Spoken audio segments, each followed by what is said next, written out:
Good evening. This is your girl Lynette from DALS Credit Solutions. Today is August 9th, 2022. We will be doing Credit Tip Tuesday, and our topic today will be understanding credit worthiness as it defines your credit profile. So, as we are joining, we are using the platform StreamYard. If this is your first time tuning in, please um, let us know where you are tuning in from. Put them in the comments. If you have any questions or concerns, also put them in the comments. If this is your first time watching, let us know it's your first time watching. And if you are watching a replay, let us know you're watching a replay by putting in the comments hashtag Credit Tip Tuesday replay. I did a series on this, and last week it didn't get uh, broadcast due to music that I had within the live. Even though I did not own the rights to the music. It was unable to be streamed the way I wanted to be streamed. So I'm going to do a 2-part series in one.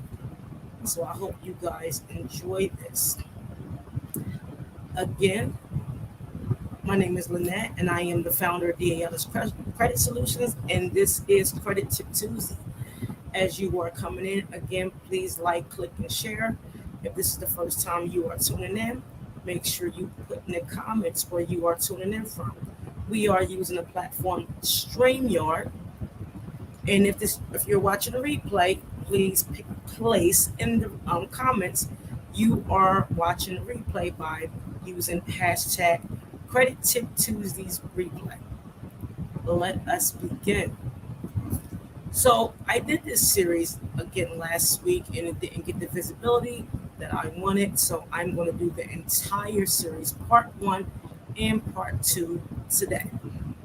So the goal is for you to understand your personal credit, increase your credit worthiness while looking over your reports. So I'm going to be using some slides. If you want a copy of the slides, put your email in the comments and I will send them directly to you. So I'm going to introduce this as if you never looked at your credit report one day in your life. I know I've educated for over 2 years regarding credit and its dynamics, but I want to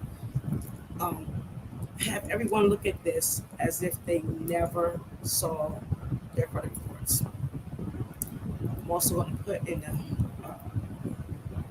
comments, again, if you have questions, let me know.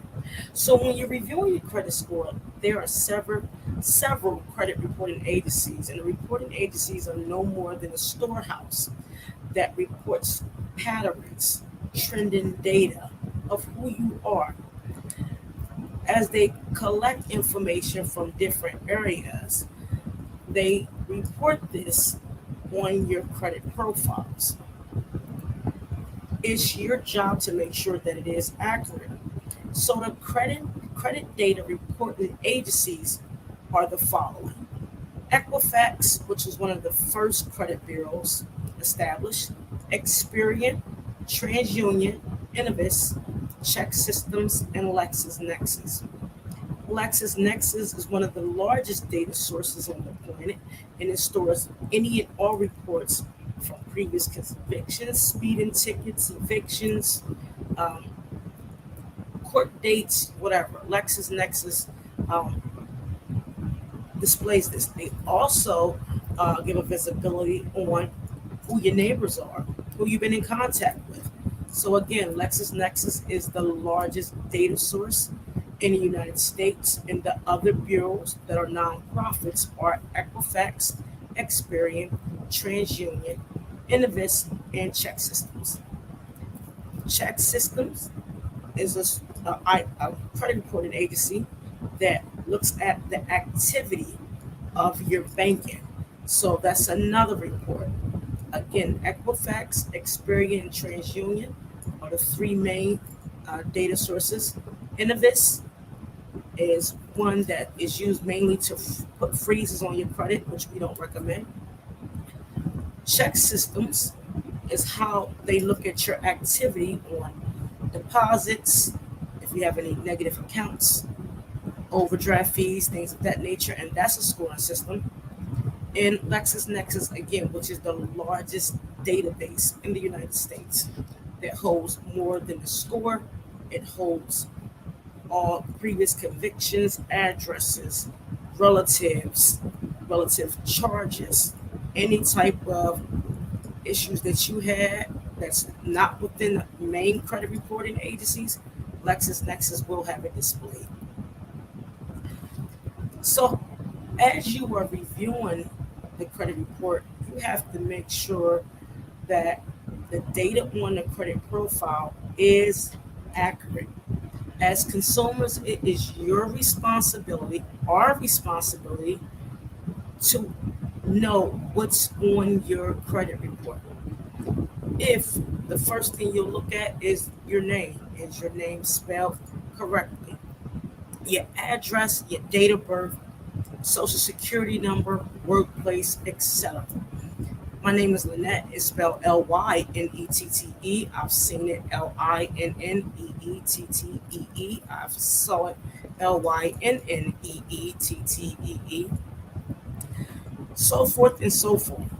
Whatever's on your birth certificate, make sure it is factual on all credit reporting databases.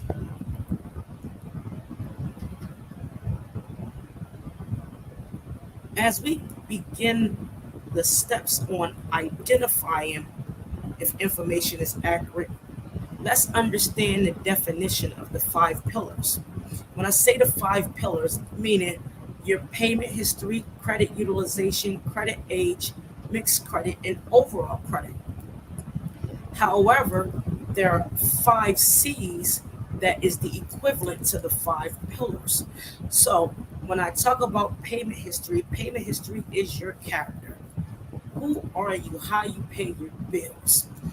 The capacity is the amount of loans, debt, credit utilization that you can carry, that you can be responsible for. Capital is how long you had your accounts and what type of, you know, funding you have, money you have. Collateral is mixed credit, I mean everything you own, assets, insurance, real estate, uh, anything, debt, whatever the case may be. Collateral equals mixed credit. The condition, meaning time on the job, overall credit, income, employee, and or business. What is the condition of who you are? The nature of who you are. Goes in the categories of the 5 C's, which will identify the 5 pillars on the credit report.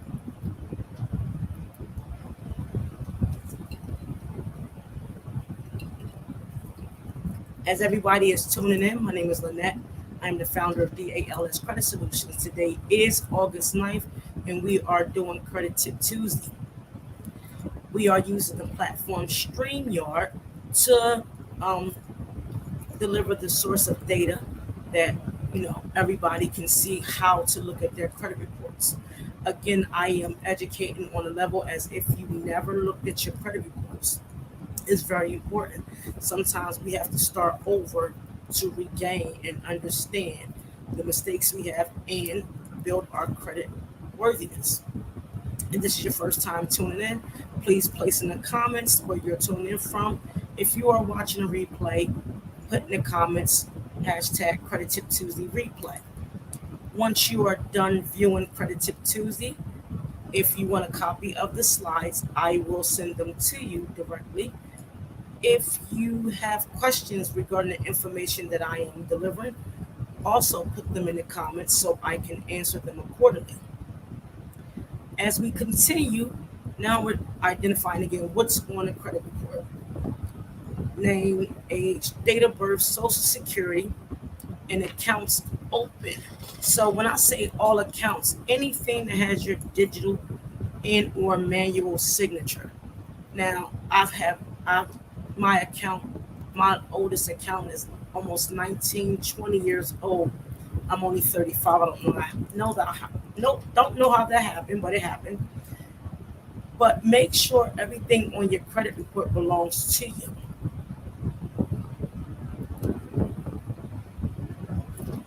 As we continue, there are two types of scoring models.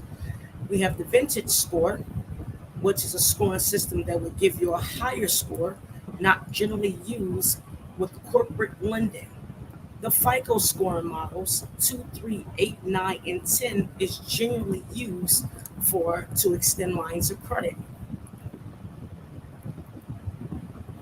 The scoring model and percentages have two different areas.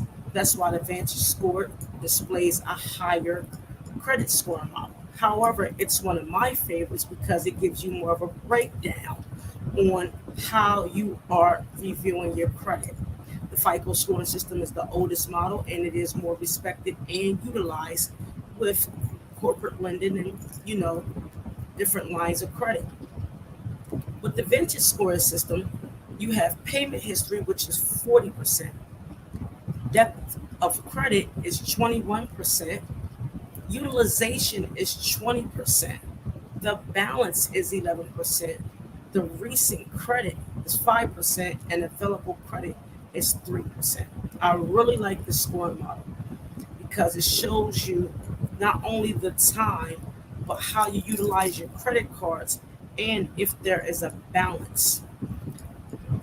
I will get into why, later on, so I stay on track, why it's not good to utilize your entire credit limit um, on a credit card. So, utilization on a vintage score is 20%, and a remaining balance is 11%, or the balance overall is the 11%. Available credit is 3%, and recent credit is 5%. With the FICO scoring models, we have payment history of 35, utilization at 30, credit age at 15, mixed credit at 10%, overall credit 10%. Again, FICO is one of the well-known scoring models, and they are utilizing FICO for decision making. Every institution have their internal scoring models as well, and they can either look at the original FICO or have their own scoring models. I don't know which institutions do that overall. However, if you ask the question, I can find out.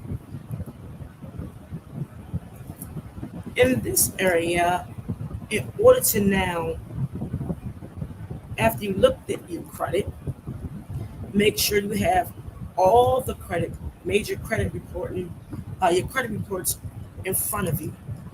Grab a pencil and piece of paper or a tablet so you can make sure you're looking at the errors, if there are any.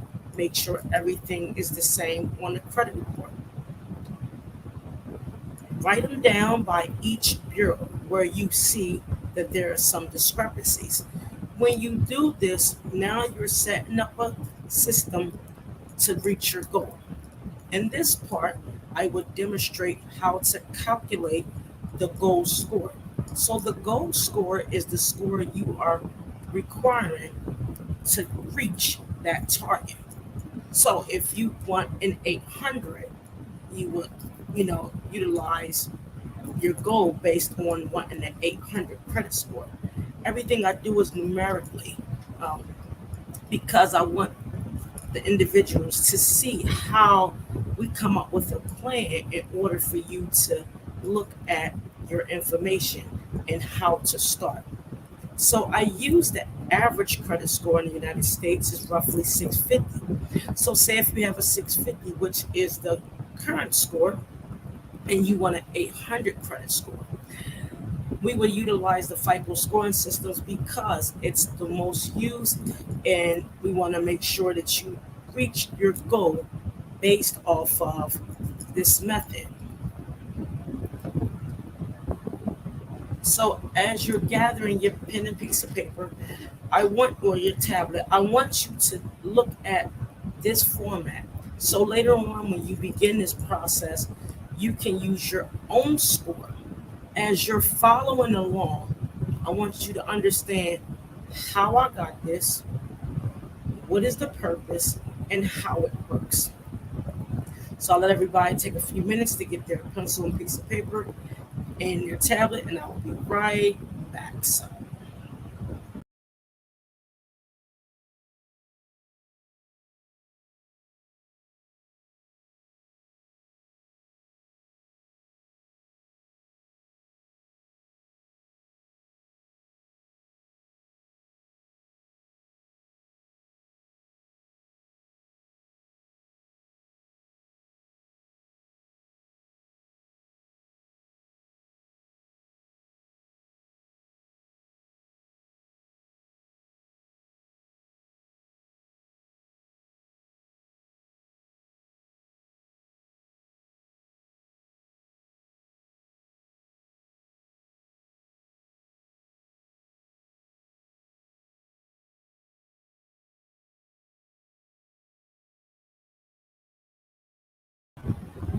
sorry about that. My mic was muted. So everybody should have had time to get their tablet and pencil.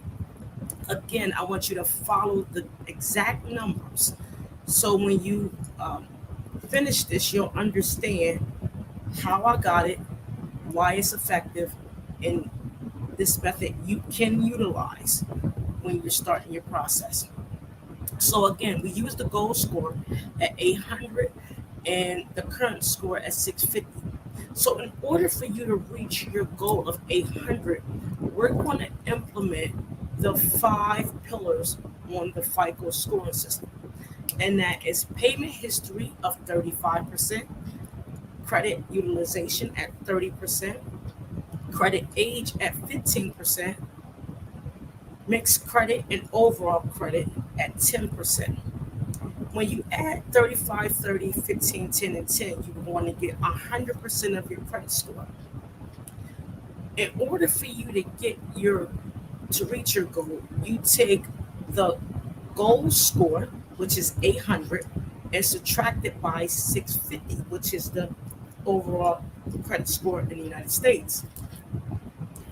When you subtract both of those numbers, you would get 150. 150 is the number you need to get to your 800. And the way you find out where the areas on your credit report that's giving you the most trouble is by numerically finding out what number is keeping you away from the 800 based off of your payment history, credit age, mixed credit, overall credit, and credit utilization. So you want to take the 150. And again, I said payment history is 35%. Now you're going to take the 35% and turn it into a decimal point. All those that hate math, please, it's okay. I'm not a big fan of a lot of things, but when you want to grow, you just learn small solutions, small steps to get to that, that final destination. So you want to take the number 150, and you want to multiply it by 0.35. You want to take that same 150 and multiply it by 0.30. So the 0.35 is the 35%, which is payment history. The 0.30 is 30%, and that is credit utilization. You're going to take the same 150 and multiply it by 0.15, which is credit age, and you're going to take the same 150 and multiply it by 0.10 twice, and that is mixed credit and overall credit. Once you get those numbers, take your time. Again, if you need the slides, put your email in the comments and I will send them to you directly. When you multiply 150 times 0.35, which is your payment history, you will know 52.5 points is the number you need to get closer to your 150. Out of the credit age, the credit utilization, You multiply 150 times 0.30, which is your credit utilization, and now there's 45 points. If you multiply 150 times 0.15, which is your credit age, that will give you 22.5 points. If you multiply 150 times 0.10 twice, it will give you 15. Once you get these numbers, 52.5, 45, 22.5, 15, and 15, let me know what number you did get. If you added up the numbers, those numbers given will be the 150 points needed to reach your target goal of 800. Now, the points given is the numbers required to get you to that destination, but you need to turn those decimal points back to a percentage. So 52.5% is your payment history. So your payment history is lacking areas on the credit that's keeping you away from that goal. Not lack, excuse me. There's areas on the credit report that's keeping you away from that 800 credit score. So 52.5% of your entire credit profile has to do with your payment history. Your credit utilization, if you don't have any credit cards, that is 45% of your overall credit profile based on credit utilization. Your credit age is 22.5, which is 22.5%. 15% is mixed credit. Overall credit is 15%. As you are looking at this will give you an overall view of, okay, I have 52% out of 100 that is dealing with my payment history. 45% is my credit utilization. My credit age is 22.5%. My mixed credit and overall credit is 15%. Again, if you add all of those points up, it would equal the 150 points that will allow you to get to your goal of 800. Now, as you're looking at your credit profiles, meaning with all the credit bureaus, credit reports in front of you, not just one, all of them, TransUnion, Equifax, Experian, Check Systems, LexisNexis, get your reports. Review your reports. This is not going to take 2, 3, 4 hours. This might take you a little longer, but can you imagine spending the time now so you don't have to spend extra later? Trust me, I have been in this boat more than once, and the way I educate on this is the mistakes that I made growing up, and even as I, getting older, on how to understand not only the credit report but behavior spending. These factors are extremely important in order for you to reach your goal. Look at all of the information and start taking notes.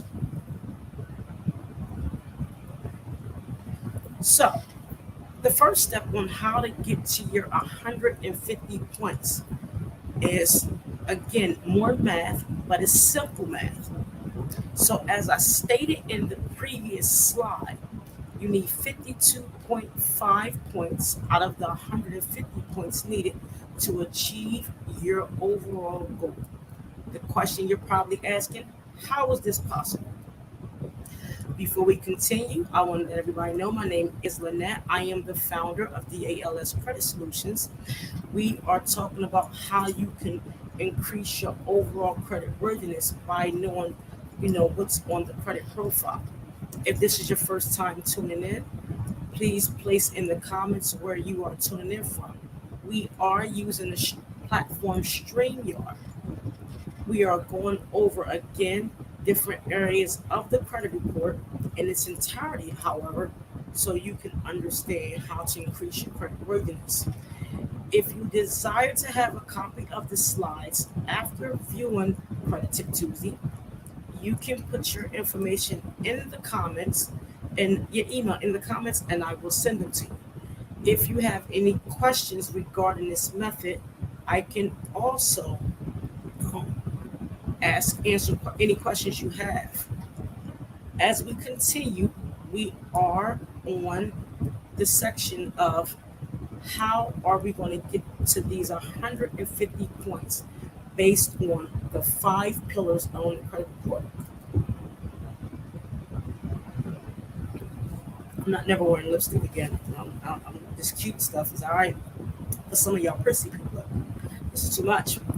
And I love y'all. So, again, as I stated in the previous slide, 52.5% or 52.5 points is needed. So I gave an example. If you have 11 late payments on the credit report, the area that needs addressed is payment history. So if you have late payments, this is going to decline your payment history, and this is why 52.5% of your credit report is having negative outcome regarding payment history. So the way you look at this, I said you have 5 late payments on the credit cards and 6 late payments in collections. I utilize this example because this is what I normally see on credit profiles. So in order for you to get to this goal, you're going to divide the 52.5 over 11. The 52.5 is the number of points divided by the number of late payments on your credit report. When you do this, every time a negative area is removed or it aged, meaning it gets older, you will gain 4.77272727 points every credit reporting cycle. This is just your payment history. Again, if you have an issue on your payment history based off of this example, the number of points needed to reach your goal is 52.5, which is 52.5% of your credit profile. Regarding payment history, the example I use, if you have 11 late payments in several areas of the credit report. So if you have 5 late payments on the credit cards, 6 late payments in collections, let's explore the math. The way I get the numbers in the points, so 52.5 divided over the number of late payments will give you every credit reporting cycle 4.77272727 points. So every time the late payment is removed or aged on the credit profile, you will gain roughly 4.77 points. To test my math, we all know division is the reciprocal of multiplication.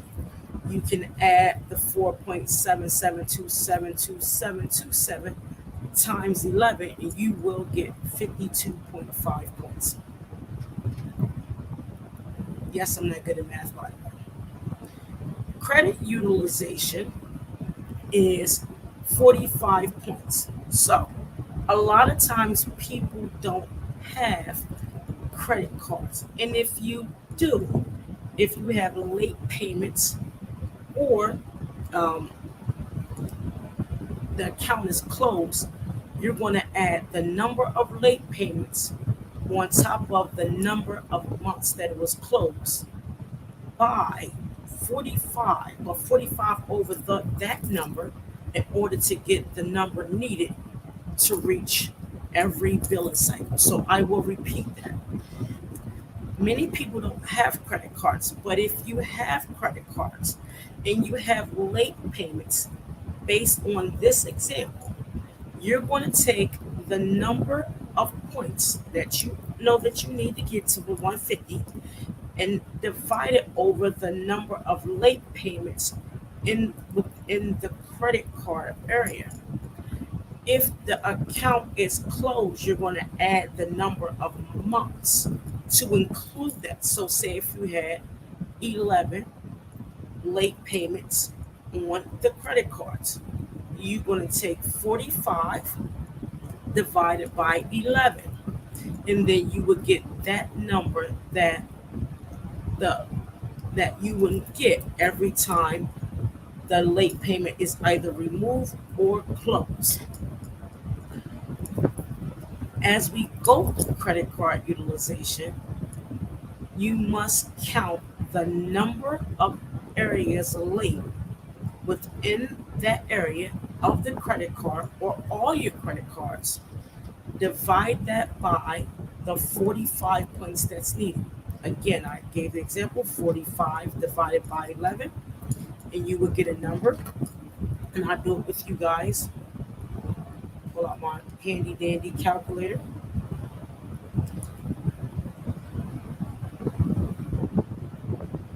So if you have 11 late payments, you would take 45 divided by 11.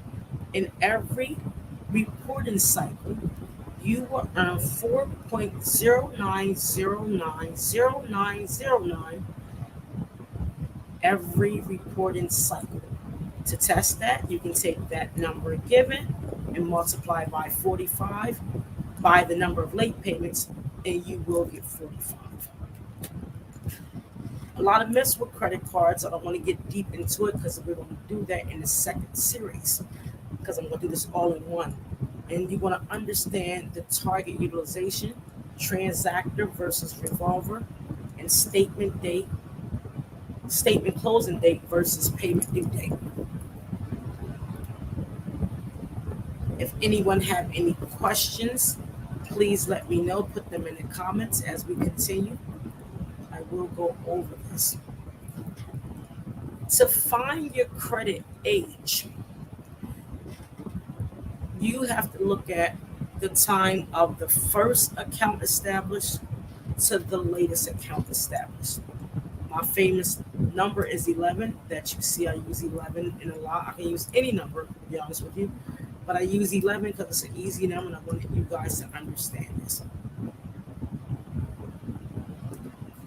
So oftentimes, when you're applying for a new line of credit, you will see a decrease in score because you tampered with the credit age. Credit age is like fine wine. The older it is, the better the score, usually. So the way you determine credit age in 11 accounts, I use the years 2010 all the way up to 2022. The way you determine your credit age, you start with the first date of the opening of the account, and you count the number of accounts, meaning in its years. So I use very easy examples here. 2 accounts in 2010, 2 accounts in 2011, 2 accounts in 2014, 2 accounts in 2016, 1 in 17, 1 in 19, and 1 in 2020. When you add all those years up, and they are 11 accounts, you will get the number 2014.36364. Again, the way you find your credit age is you add all the accounts up by year. So if we had 2 accounts in 2010, you add 2010 twice. If you had 2 accounts in 2011, you add 2011 twice. You add two accounts in 2014, you add 2014 twice, so forth and so on. You do this until you have all 11 accounts. And when you add those together, you will get 2014.36364. When you round that off, you'll get 2014. In order to find the age of the report, you're going to subtract what you found by the current year. When you subtract what you found by the current year, you will see that your credit age is 8 years old. So again, I use 11 accounts. You count the accounts by adding the years that it was open. Again, 2010 had two accounts, 11 had two, 14 had two, 16 had two, 17 had one, 19 had one, and 20 had one. When you add all those numbers together, you'll get 2014.36364 equals 2014. You take that number and subtract it by the current year we are in, and you will get your credit age is 8 years old. And you're probably saying, why would I need to do all of this? And it displays to me on the credit report. That's a good question. I'm going to answer for you. When you write things down, the subconscious captures it to say, I am bringing awareness about who I am when it comes to my finances. If we allow the computer to generate everything, which is fine, and we don't have an idea what's going on, you will continue to be in that space where you don't know what's going on. So you should understand your credit profile because one, it educates yourself, and if you have children. Two, it will bring more awareness and resiliency within a home. Three, it would improve communications. Four, it would decrease arguments within the household because you would be able to talk about when things are wrong. And five, it will allow you to sleep at night because you honestly knows what's going on with your credit report. Your credit determines how you live, move, walk, breathe, or whatever. Now, don't get me wrong. A lot of people walk fine and live fine with bad credit. I've done it for years. I'm telling you. But I was broke. Hell, still broke. I was broke.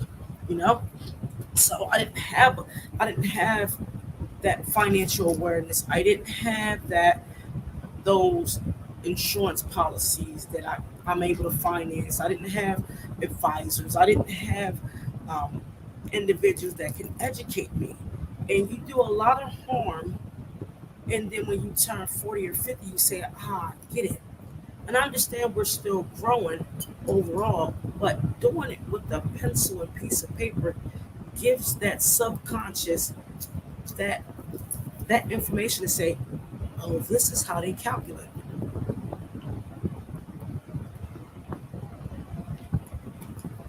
Mixed credit and overall credit is 15%, and that includes your the time on your job, time at residency, applying for lines of credit, assets will determine that 30 points. So mixed credit and overall credit is everything you are doing that as you are looking at your credit profiles, seeing if something is correct or if it's displayed um, not the same as others, you can see where the area is.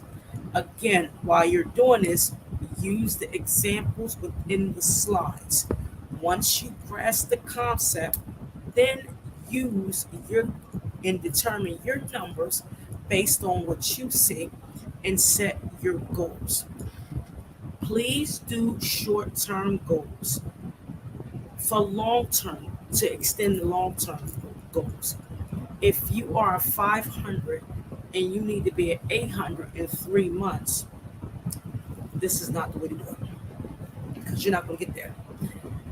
If you are 500 and you're trying to reach an 800, educating yourself along the way to bring awareness to get to the 800 will ensure you won't get back to the 500s again.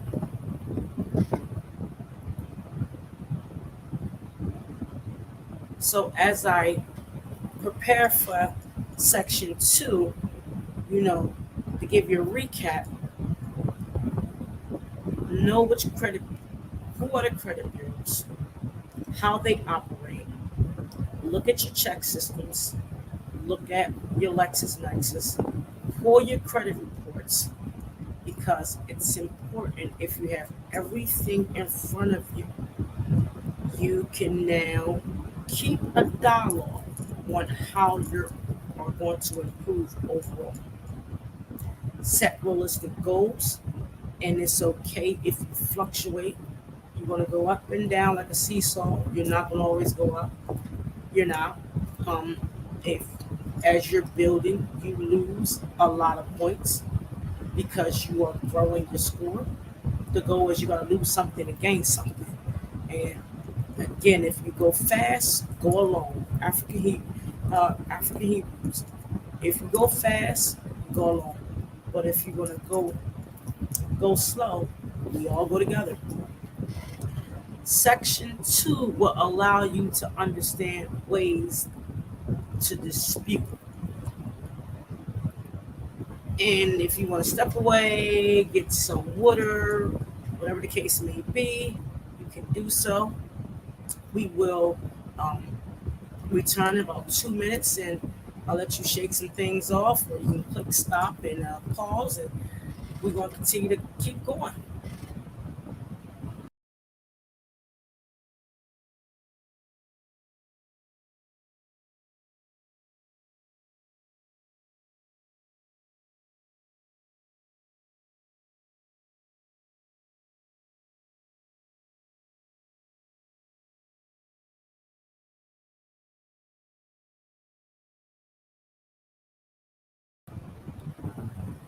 All right, I am back.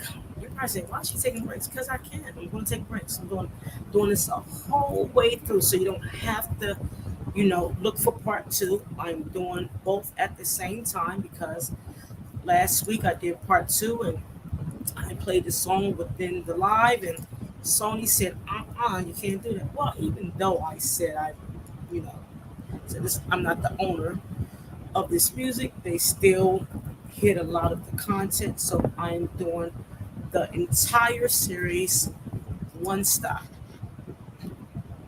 We are on series two. My name is Lynette. I am the founder of DALS Credit Solutions. Today is August the 9th, Credit Tip Tuesday, and we're talking about how we can bring awareness regarding your credit profile.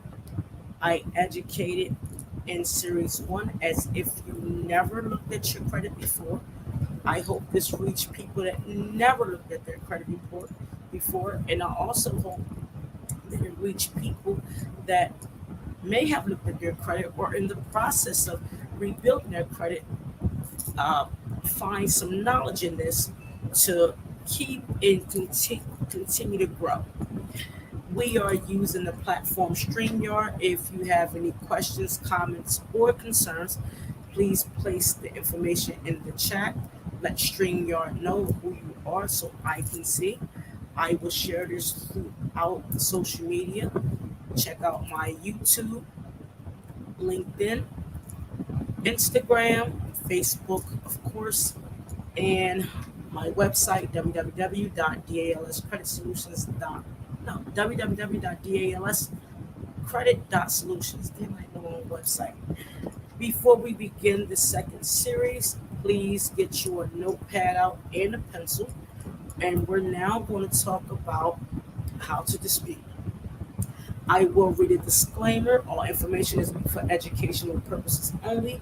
To grow and increase awareness, DLS Credit Solutions will not engage in any illegal activity which is not aligned with the Fair Credit Reporting Act and other federal regulators regarding credit laws. DLS Credit Solutions will not support instructions if you are in the process of removing items on the credit report associated with you by law. It is illegal to remove items on the credit report utilized during the account opening. We do not participate in purchasing trade lines from unknown sources, and we do not support credit privacy numbers, CPNs, fake social security numbers. We are now going to continue with the second series. How to read in the disputing process. Fun stuff. How to read your credit report.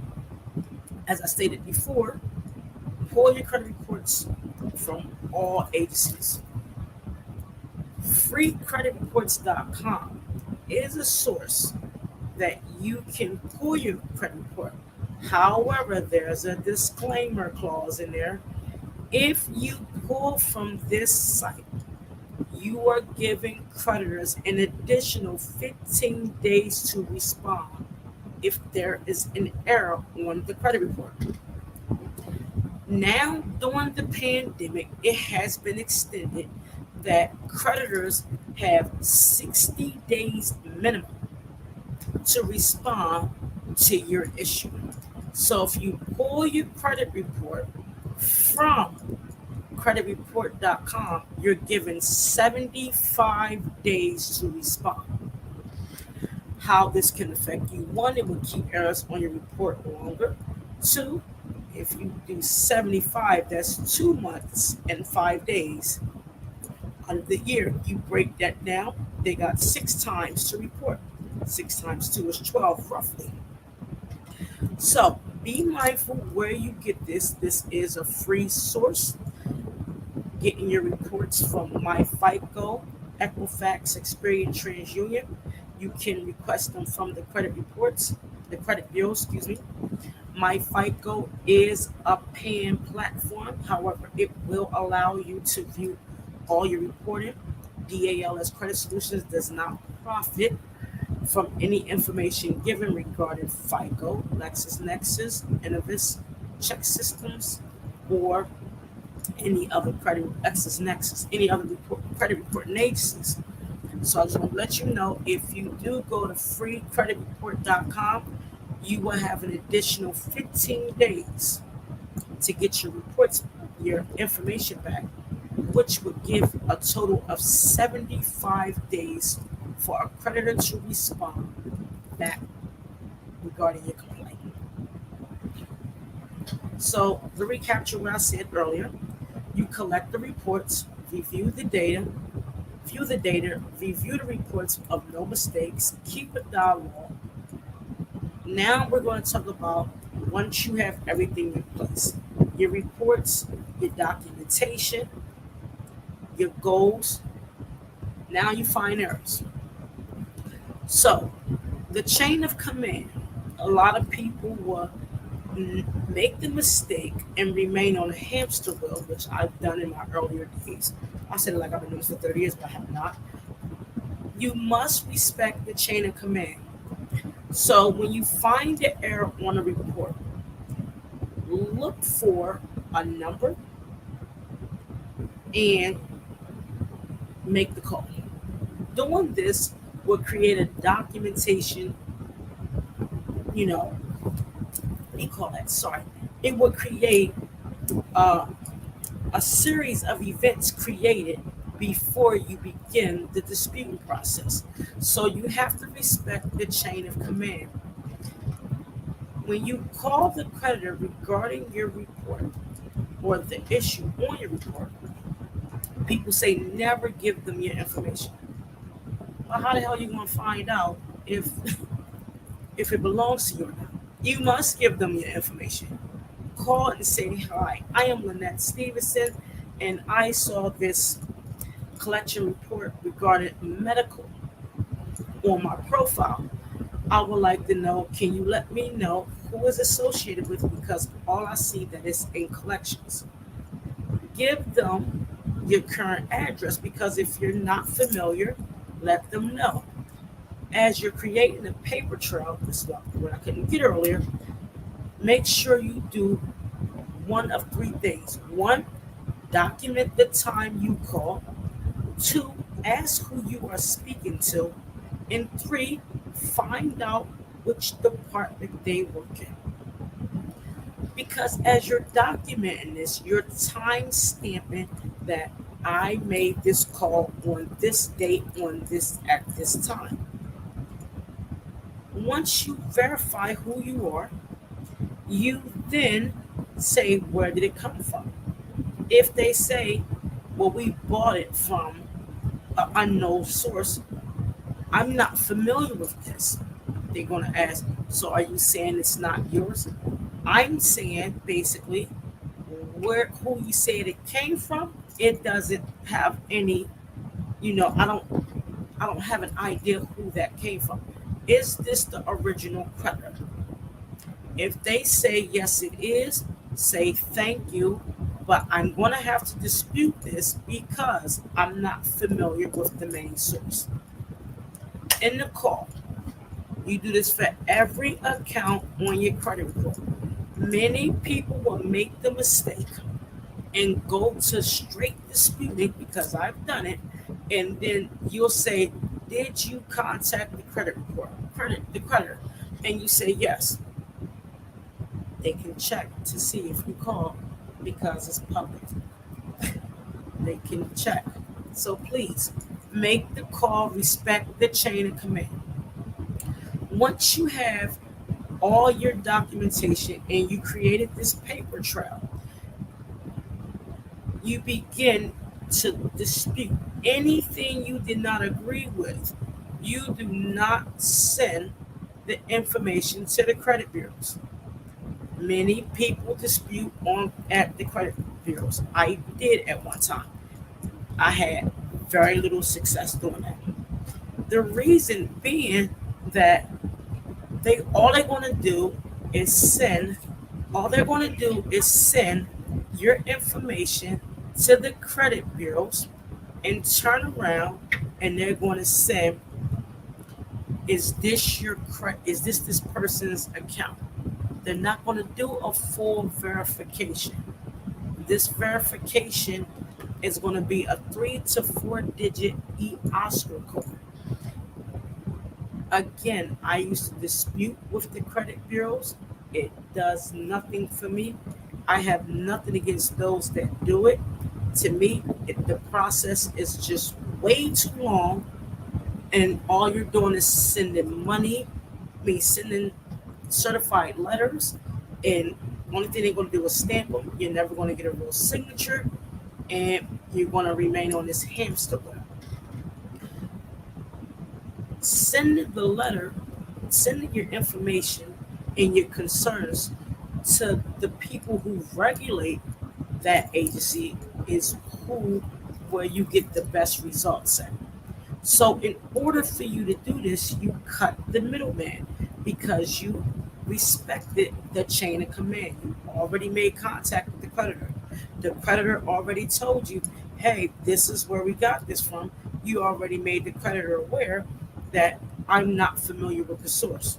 So if you send the dispute to the credit bureaus and you already spoke to the creditor who the credit bureaus is going to send the information to, the responses you're going to get on the credit bureau, the return is verified. So you already did step one. Don't go back through step one to get back to the same place you started at. It doesn't make sense. Again, I have nothing against those who dispute with the credit bureaus. If you had success, excellent. I have very little success because the process costs more money sending out all these certified letters, and all you're going to get is the same response that you got on the phone when you spoke to the actual person. As we continue, we will now begin the process of disputing. If this is your first time tuning in, welcome. My name is Lynette. I am the founder of DALS Credit Solutions. We are talking about how to read and dispute on the credit with the credit reports. This is the second series. If you want a copy of the slides, please put your information inside the comment section. We are using the platform StreamYard. Let's continue. Now, a lot of people are going to get fussy about this, but do not, and I mean do not,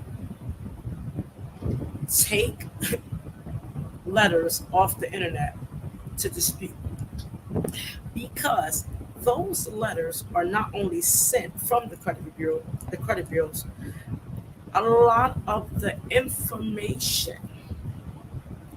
within the laws on those letters, you have no idea what they mean.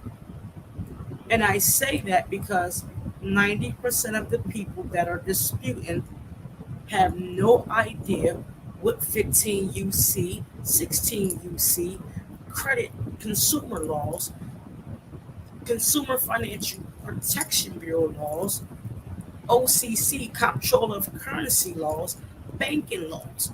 These are the laws that creditors must regulate and adhere to ensure they remain in compliance to the consumer. So when you hear about send the letters, these DIY letters, buy your letters, get them off the internet letters, put a word wrong or make it sound like you don't know what you're talking about letters, make it grammatically correct letters, which you should. Um, do these demand letters, and I'm telling you, it's going to put you on a hamster wheel. A lot of the laws that are mentioned within these letters, the average consumer have no idea what it means. So when you hear 15 UC, the law itself is about 50 pages. So if somebody's going to give you a small section, you better read the entire section because there's a lot of clauses and a lot of underlying segments and attachments with the laws from section 1 all the way down to section C. Z. The reason I know because I read these laws. I know these laws. And you have to understand if it's something that kept you from paying that bill or you was in a situation that you were unable to make those payments, create the document on the site with the federal regulators to make sure the creditors did everything they're supposed to by law to ensure you don't have a risk, meaning negative credit reporting, stress on income. All these areas are very important. As we continue to dispute, please be honest. Do not remove anything that belongs to you. Don't try it. It doesn't make sense because there are so many ways that a fraud alert can be displayed on your report and you don't know it's a fraud alert. Consumer does not agree. That's a notation of a fraud. Consumer disputed but still doesn't agree. Fraud alert. You're saying you don't agree and it's not yours. So when you look at the numerical factor of your credit report, the number is just not telling you that you're credit worthy or not. It's the notation within the credit report. Please be mindful when you dispute. Keep a paper trail and be honest. Is this my item on my report? So many people encounter issues when they remove addresses that used to belong to them or they don't live there no more. Um, Actual inquiries that you apply for, and then when you become credit worthiness, you're like, why couldn't I get an American Express card? Because you disputed it when you was at a lower limit. So now they have you on the list, and you're unable to obtain those benefits because you apply for something, and now you want it because you're not able to get it. So please be honest with yourself as you're looking at your reports. Do not remove nothing that belongs to you. One is against the law. Two, you can create more harm than good. Three, you can get blackballed. And four, it can be more brutal to your credit report. A lot of people say, I've been a 599 or 600 for 8 years. And I look at their credit report and the notation says it all. Consumer disputed this. This is what happened. The consumer disputed this. This is what happened. You're creating a risk to never increase your credit worthiness. We talked about chain of commands. Please call the original creditor, documenting every time you spoke with them, and while reviewing your credit information on the credit reports, ensure the information given from the creditor is correct. We talked about the 30 and 60 days of response. The normal time now, after 2022 of January, is 60 days. A creditor has to respond. If you get your credit reports from www.freecreditreport.com, you're adding an additional 15 days, which will give you a total of 75 days for response. Example items on a credit report, and I'm going to use a couple of them. My water's getting warm. Don't judge me. I use these issues on a report because, again, these are examples I saw and or dealt with within my process.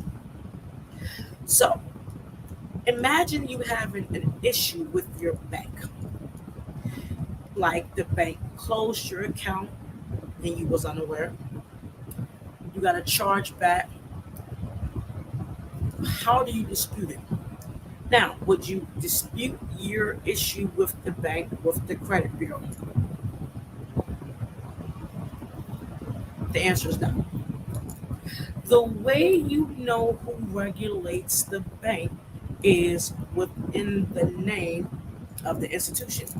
So, for instance, if you have ABCD Federal Credit Union, you would know, is it through the National Credit Union Association, and that's the NCUA, National Credit Union Association, or is it a smaller credit union that adhere to federal laws, but the shareholders or the owners own the actual bank? So there's two ways to look at this. If it's federal, and I'm using a credit union for an example, and I will also use a bank. If it's a federal credit union and it's a larger credit union, you look for the National Credit Union Association. If the members own the credit union, they don't really adhere to the National Credit Union Association. You look at the state you are in and look at the Department of Banking. So I'll use PA, I won't use a bank.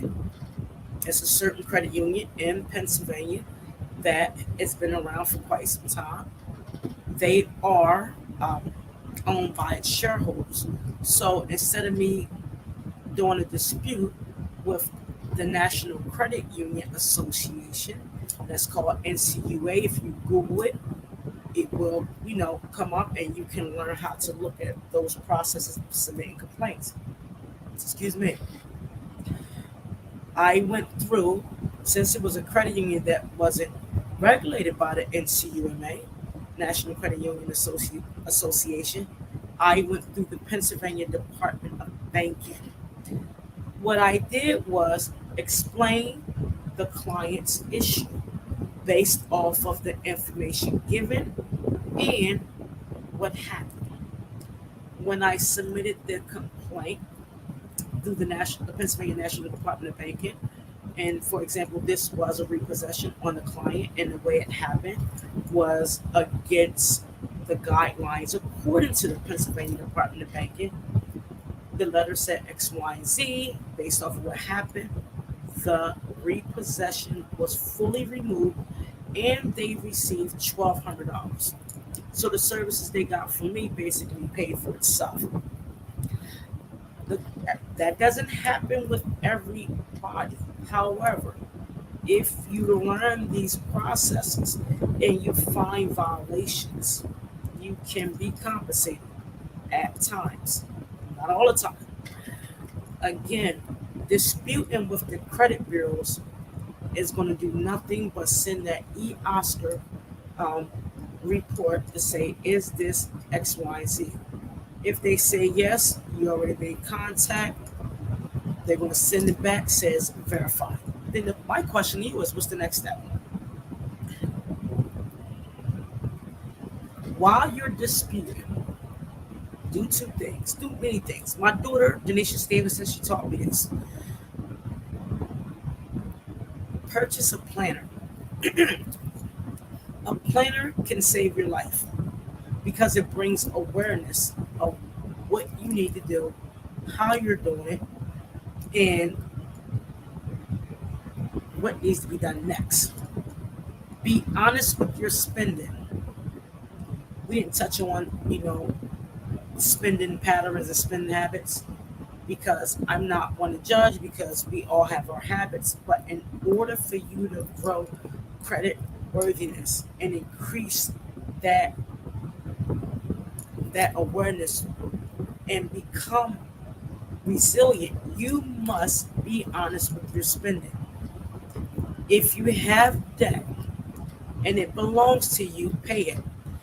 I know many times people say, oh, paying a collection, it's not worth it. Okay, leave it on there and it's not going to be worth it. So if you pay a collection, ask it for it to be removed and then use the steps that I mentioned before. Be honest with your spending and become aware of your spending. Pay off your debt if you got to do a little at a time. Contact current creditors regarding your debt. If you are unable to pay something, please talk to your creditor. I've made the mistake many times in my life. Feel as though it will go away. No, the hell it won't. It will smack you so far in your forehead, their company will come on there. Please, if you're unable to pay a bill or have issues that you got to pay your credit card debt and it's not there at the moment, please communicate. It's very important.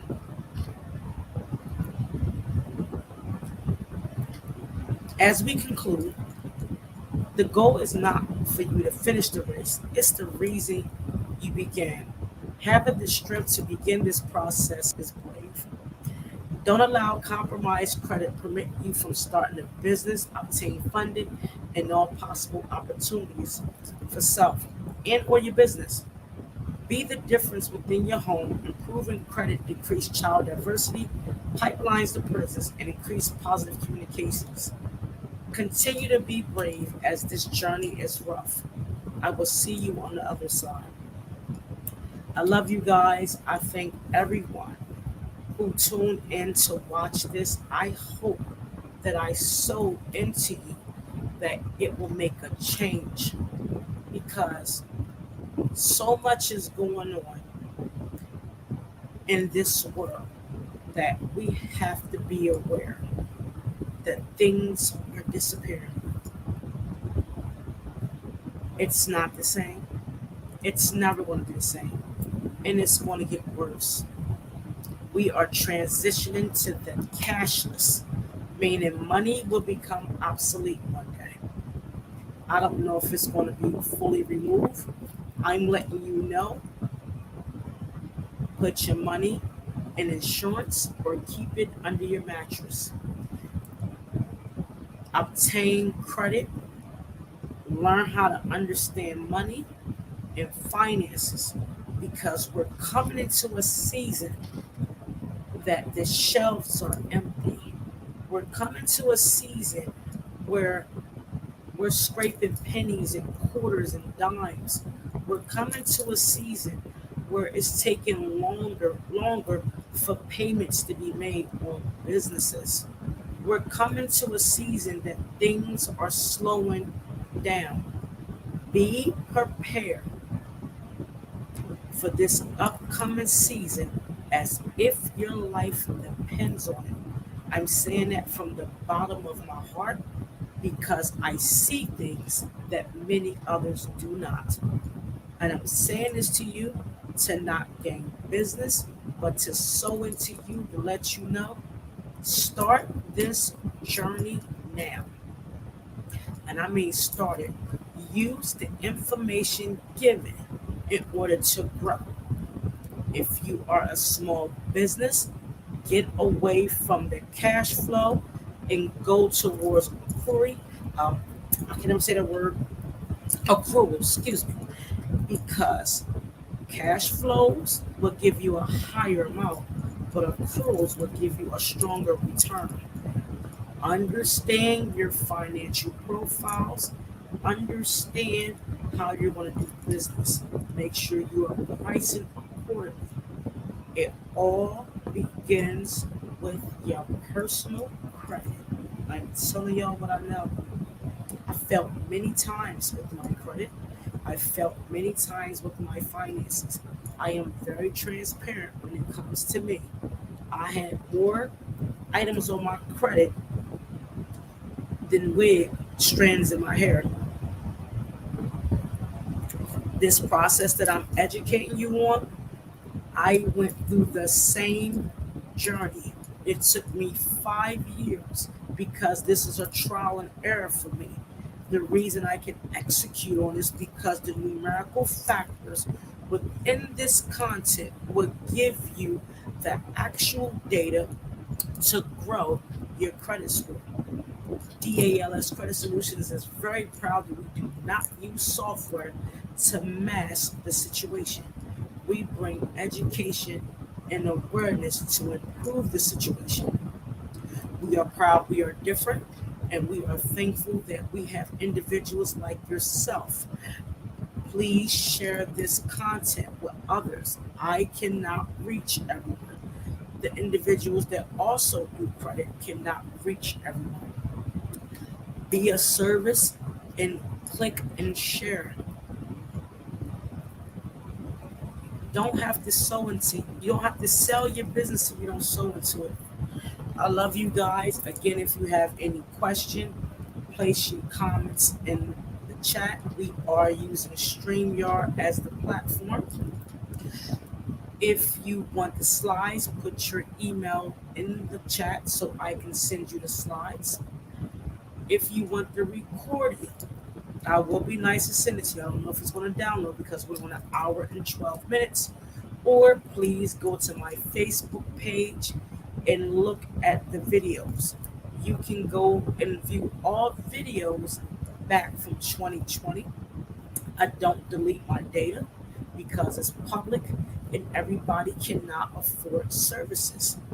Please be mindful and do it yourself if you are able to. I have many clients um, done it themselves and they are very successful. Shout out to Veronica Lent and Candace. She's from down south. I remember my first time with Candace. She came on my credit tip Tuesday, and she asked so many questions. She improved her score in 1 year. She had one consultation, and 1 year later, she bought her house. It's the consistency that will allow you to grow. So don't be afraid. Don't fall off. Don't be afraid to fail and get to the other side. I conclude by saying God bless you all. I love you. I will see you next Tuesday and have a wonderful day.